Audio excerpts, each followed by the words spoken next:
Hi, my name is Major Jonathan Harvey, Divisional Commander of the Cascade Division in the Salvation Army Western Territory. It's a privilege to share with you today some of the victories that have taken place as a result of the street level program. When we think back to the beginning of street level began as a couple of individuals on the streets of Seattle serving coffee to individuals and trying to connect with them and talk to them about receiving help from the Salvation Army. Street level is now up to 14 employees in the city of Seattle and surrounding areas, and street level has also expanded beyond the Seattle area into other parts of the territory.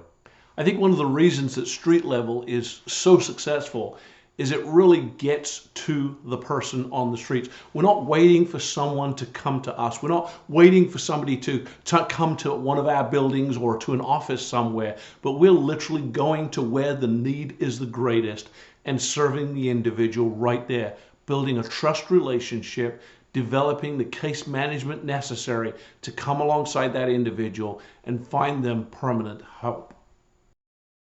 Across the United States, so many individuals are struggling with homelessness, many because of addiction and mental health needs.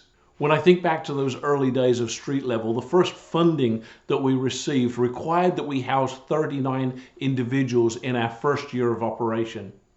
In that very first year, we housed over 100 individuals, and that created an opportunity for us to seek additional funding.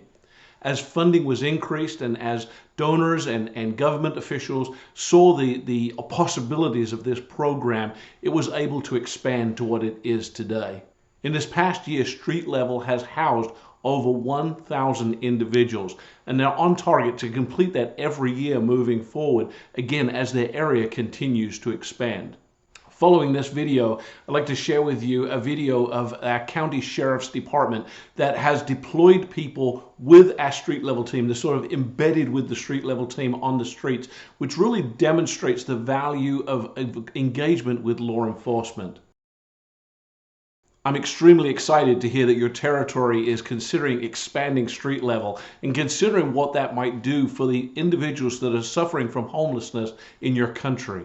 Congratulations on what you're already doing. I've seen some of the photographs of what is taking place there, and I couldn't be more excited to see that street level has expanded now across the globe. As you consider what that looks like for you as a nation, as a territory there, I just hope that, that you will just seek God's leading. That God will provide the resources for you, and that you will be able to reach many, many people, not just with those physical resources that they need to be housed, but that they will find hope in Jesus Christ as a result of your ministry. Thank you for the opportunity to share with you, and God bless you.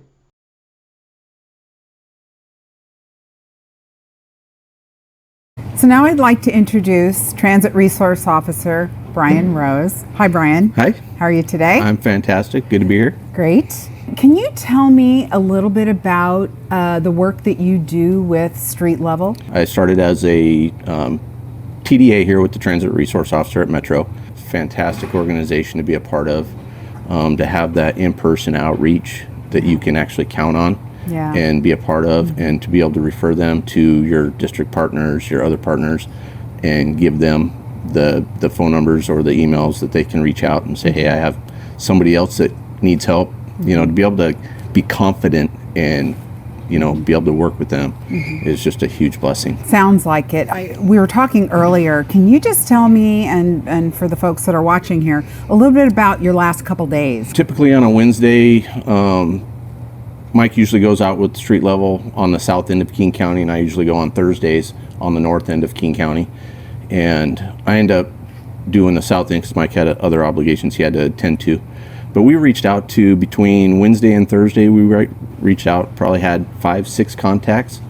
And already just 2 out of those contacts have already been permanently housed. Wow, that's amazing. From living in their cars one day to being permanently housed 2 days later. So how does that make you feel? Oh, and amazing. Be able to go out there and see the look on their face when you actually want to help them and not jam them up on any charges or tell them what they're doing wrong, that you actually have resources behind you to help. What a great opportunity for us in law enforcement to have a positive interaction, because as you know, a lot of times our interaction with folks is usually like on their worst day, not when things are potentially looking up where they can get some help. So Absolutely. What would you say to the community about this program?